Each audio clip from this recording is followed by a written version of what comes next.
the Pats all year long. It's one of my kids. Back here with Antoine Walker, we're talking Rockets and Thunder. Didn't look like a great game when the Thunder found themselves down 26, but came all the way back fourth quarter. Paul George hits the three. He had 45 on the night. Less than a minute to go. James Harden hit the runner to put the Rockets up one. He had 42. Next possession, Russ makes the layup. Thunder up one.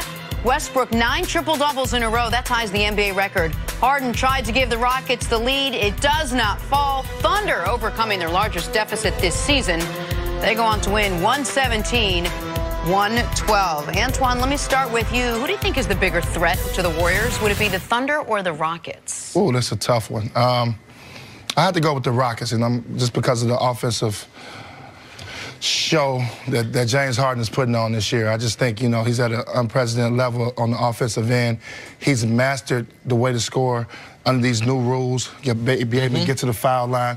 I think Chris Paul, if he can stay healthy coming towards the end of the season, he's got a lot of rest. Come on, I know they say this in Chicago just like they do where I'm from. If was a fifth, we all be drunk. That Chris Paul, man, that's a big if. That's a big if, but I also like the addition of Iman Shumpert. He reminds me a little bit of Trevor Ariza, a guy that can guard. He can make an open three. You add that guy. I like him better than Gerald Grant. Yeah, and then Eric Gordon too. You also had him, and then you can't take a lot from this game because Clint Capella was not playing. Correct. So that's why I'm looking at. So I like Houston as a bigger threat than anybody because they're able to score the basketball at a very high level. The case for the Thunder, to me, is a very simple one. Paul George, we have less of a reason to believe Paul George's play is going to change in the postseason than James Harden's. Harden, first of all, at some point he's going to stop averaging 42, like he's been averaging since December 13th. So let's assume he gets back to a regular 35 a night.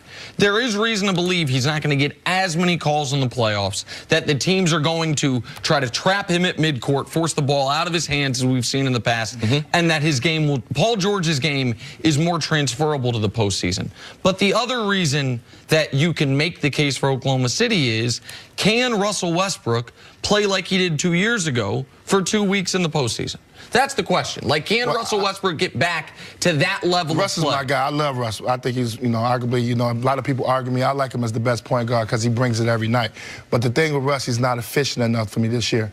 Yes. It's not his offensive game is not polished like it was 2 years ago. Well, that's my point. That's what bothers me about him. I totally agree, which is what the only way they would be in the discussion is if a guy that 2 years ago shot 85% from the free throw line and this year shooting 66 gets back to that. If a guy who 2 years ago shot 35% from three and this year's at 29% gets back to that. He has to for them to be a real threat out west. Yeah, outside of Steph Curry and Clay, y'all tell me just honestly, who you going to appropriate any type of faith to shooting under 25% from three? Like, seriously, because y'all can't be just sitting there and be like, oh, man, for 2 weeks, Russ can't hit a shot now. You can't hit. He's shooting under 25%. Even in the big comeback, man, he took a couple shots he shouldn't took. So, for me, if he gets hot, you know what that's who's going to affect? It's going to affect Paul George. Because he's been deferring to Paul George. He's been passing off a lot of them shots. He's been faking like he's going to take them, and he's been giving to Paul George, and Paul George has been, that's why they've won 10 out of the last 11. Well, they're not deep enough. Let's be honest. They're not deep enough to beat a Golden State team in a 7-game series. Because now you got to rely on the role players. I don't know how good OKC role players is going to be. I mean, I like Dennis Schroeder. I think that's a great pickup. Yes. But then, Steven Adams is going to be solid. But then where you go after that? Well, that's the thing about the point guard. When Russ is playing like he is now, it's not the numbers. He makes those other players so much better. That's why he is a triple-double waiting to happen. It's not about his three-point shooting. Now, as a floor general, Russ knows how to run a team. So if y'all tell me Russ is going to keep this back seat, I would have more faith in him that way compared to if he catches fire, it's going to have a negative effect. Those other role players aren't as good because Russ is getting them into the paint and dishing out purposely to open up the court for those other players. We spent an earlier part of the show talking about how good Paul George has been and how good Paul George has been for the Thunder.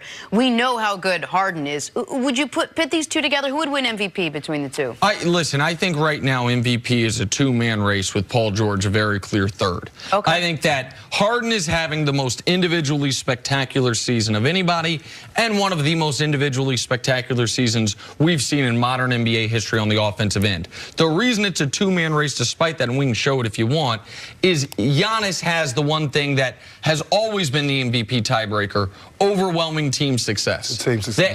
They're going to win 60 games.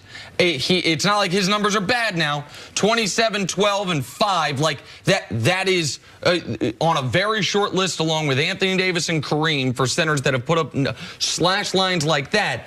But if you're either going to give it to the guy who's been great on an amazing team in Milwaukee or the individual success, Paul George to me doesn't check either box. Now, Paul George, there is a storyline. We all saw that horrific injury. We see what Gordon Hayward is doing in Boston with that same type of injury. So I think it's baked in there. We can't remove that scar of seeing that, man, because we hadn't seen a basketball player get injured like that and see him now getting 28. But for James Harden, to his credit, he has 2 seasons, forget this season, that are better than the way Paul George is playing. Let's not forget when he got robbed of being an MVP a couple times. So, yeah, Paul George is playing great.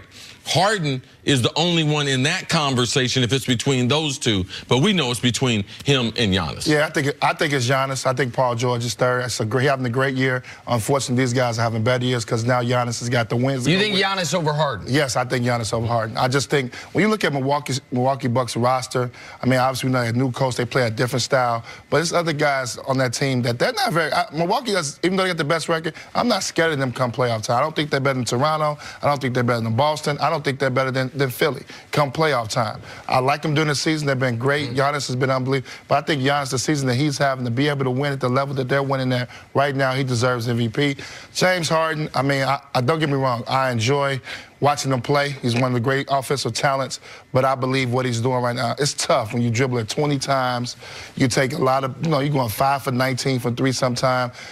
It's tough to give a guy like that MVP. Listen, I know they squeaked out some wins. People bring up that he went 5 for 20 from 3. For all the times people bring up these bad three-point shooting nights, he's shooting 38% on the year. So he must have some good three-point shooting nights to go along with it. Now, in Giannis's favor, which none of us have mentioned, he might be the best defensive player on the #1 ranked defense in basketball. And so that doesn't show up in those stats I showed you. Is Giannis's defense, why do the Bucks have the best record in the league? Yeah, they got a top 5 offense, but they have the #1 defense in the league. And #2 as far as shooting threes per game. People don't look at Milwaukee as, whoa, really? Outside of Golden State, they're hitting the second most threes, so that's that new style that you're talking about that has definitely led to. Chris an all-star. Eric Bledsoe's played, up to this level this year, so he's got the blast to step up. But I like Giannis this year for MVP. When Harden's averaging 37, 7, and 8 for the year, 37, 7, and 8, and Giannis is in the discussion, it speaks to how good he's been. I don't think it's over yet. I don't think Harden's won the thing yet, but it would be shocking if the MVP is anyone other than Harden or Giannis, no matter how great Paul George has been. All right, Antoine, we'll see you a bit later on in the show. Coming up, Danny Ainge. Oh, there's more. Is Danny Ainge right about Kyrie and the Celtics getting married? That's a discussion. That's next on First Things First. First of all, Danny Ainge trying to steal my line. Second of all, Jenna, you said you were done with Danny Ainge. Done with Danny Ainge? I didn't know there was more. No, there was